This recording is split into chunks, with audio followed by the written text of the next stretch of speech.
rock on that fashion. All over the world, just rock on that fashion. Rock on that fashion. All over the world, just rock on that fashion.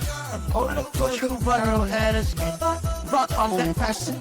All over the world, just rock on that fashion. Rock on. So I'm working with Inkscape to make what my dream pattern is come to life. And Inkscape, I think I've shown this in other videos, it's a beautiful way if you are a projector sewer to do what you need to do for your patterns. It's completely free. If I need to do another tutorial on that, I will. But one of the things that I love, let me pull it up. So if you see here, this is actually the Auburn pattern.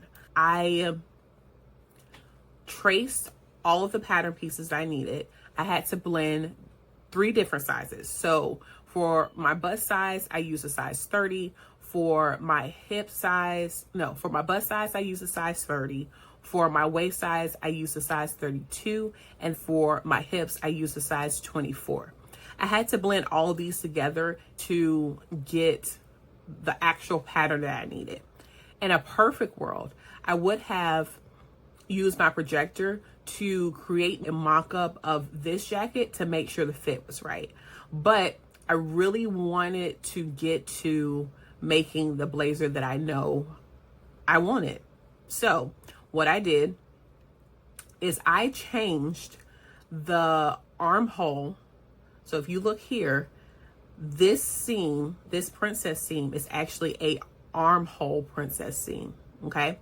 And I needed to move it to a shoulder princess seam, just like in the Rosemary. It does look a little intimidating, but it's just a clean pivot. And I was able to do that for my pattern. So I was able to create that shoulder seam line. So on the Auburn pattern, the princess seam starts inside the armhole. It curves up around the bust apex and goes down to the hem. But in the Rosemary, that look that I'm looking for, I want to start the seam at the shoulder. And here's what I did. I was able to mark off, and the Auburn pattern actually has this. I was able to mark off where my bust apex was. I looked at the curve of the original princess seam and knew I needed to shift it to make this curve here. So I measured the shoulder width, cut that shoulder width in half, and was able to move this seam from curving here, as you can see in the Auburn. Oh, actually it's this one. This is the pattern. I moved it from the armhole here into the shoulder. I still needed to make sure that it passed through the bust apex, and I did that. I blended back the original line and created a new pattern to be able to show that shoulder princess seam. Now, let's talk about the lapel.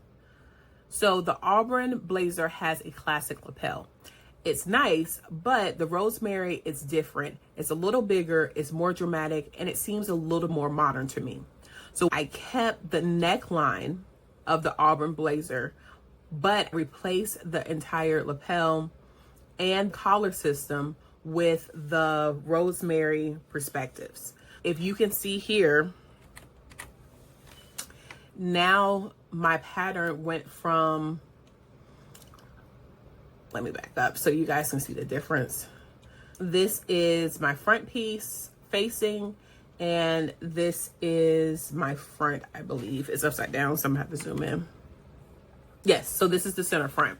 You see how this is curved here, just clean and nice. And then my upper collar, same thing here. It's a nice classic curve. When I went to do the lapel for this blazer, the changes I did, it's definitely a little bit more structured. Not structure, angled, I think would be the best word for it. And it's a little bit more pointed. So I did more of a modern take on the lapel. As you can see here, I had to add a new break point. I widened the edge of the lapel and deepened the angle. So it's subtle, but it completely changes the vibe of this particular pattern. And one thing I love about pattern hacking is that you're not stuck with one designer's style. You can make it your own. The one thing that I think sewing has taught me is that I don't have to stick to traditions. I don't have to stick to someone else's view of things. I can make it my own. And it's completely my design, completely my thoughts, and it's something that is going to be unique to my body. So for the pockets, I actually stayed with the Auburn pockets. Their pocket size, I did not change the angle of it. In the Auburn pattern, the pockets are an angle pocket, and I'm kind of curious to see how it would work with this design. So I kept the pocket the same. I slightly rotated it a little bit for the rosemary look, but the rosemary original pattern doesn't even have pockets. So I definitely added it here.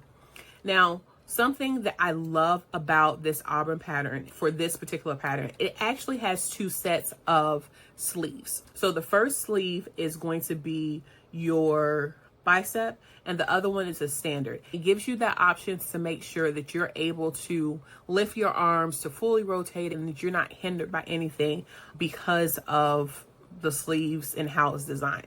So I did change the fullness of the sleeve.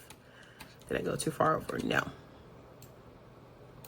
If you go down here and look at the sleeve, it's not, I use the full bicep because I need the fullness in here to make sure that it fits my arm, but I wanted it to be sleeker. I think that would be the word I want to use. I wanted it to be sleeker. So I cut down some of the volume here. And that's the only thing I did. I made sure everything matched up. One of the things that I learned from Pattern Making Academy is that you want to make sure that you match up your seams. So I was able to, let's see if I can actually do it here. Move a piece of a pattern. So I got that. I'll move it over here. I'll zoom in, make sure it matches up.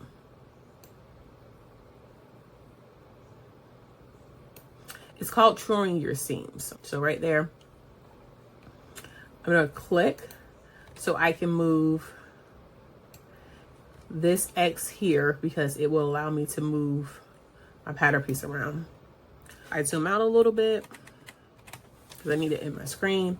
And then I'm going to move it till it lines up.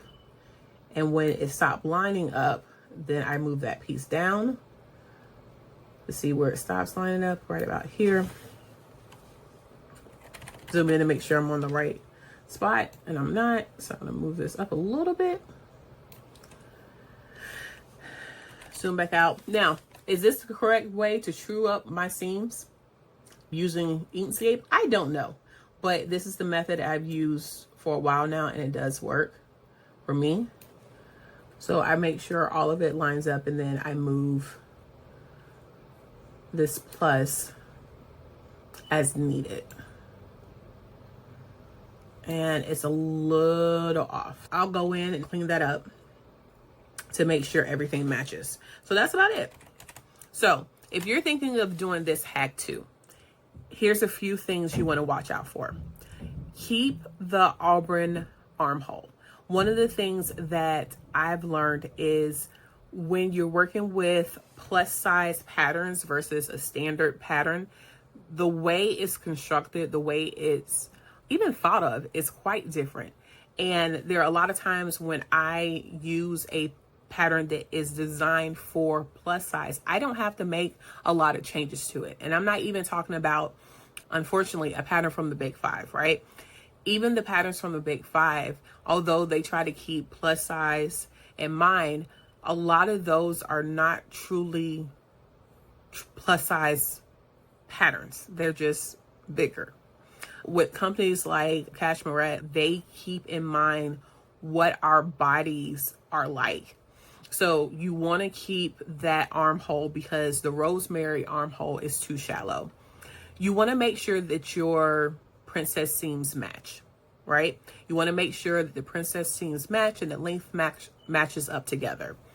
You want to redraft your facings to make sure that they line up with the new lapel shape. So one of the things that I'm doing next is I'm actually making a mock-up. I am almost done. I'm one piece away from finishing my mock-up pieces. And once I do that, my next step is to make a mock-up of it to make sure everything fits. And the fit is what I'm envisioning. Make sure that once you do that mock-up, once you do that fitting, then you put that aside and you make all the changes that you need to your original pattern. But you're going to have to draw new pattern pieces and make those changes to your lining and your facings. You want to check to make sure that your bust apex is in the same spot after moving the shoulder seam. One of the things I did have to do is move my bust apex down an inch after I did the pattern hacking. You always want to check for that. The last thing you want to do is true up your seams. You want to make sure everything match, including your armholes, to make sure that your sleeves fit. These steps will keep your blazer wearable, fitted, and not look baggy or collapsing. You can do amazing things with it. So that's the transformation. I'm still working through the final pieces. So my next step is to actually sew up my mock-up. I'm almost done cutting out my mock-up. So my next step is to finish cutting out my mock-up and sew it together. Once I make those changes, I can start working on my final pattern pieces. I'm so excited for how this blazer is coming together. If you want a full sew along when I make my final version of this, let me know in the comments and I would be more than happy to record. Thank you so much for hanging out with me today. Make sure you like, subscribe, and share this with anybody else who's ready to level up on their sewing. Just remember, everything we make is crafted with purpose and in grace. I'll see you guys next time. Have a great day.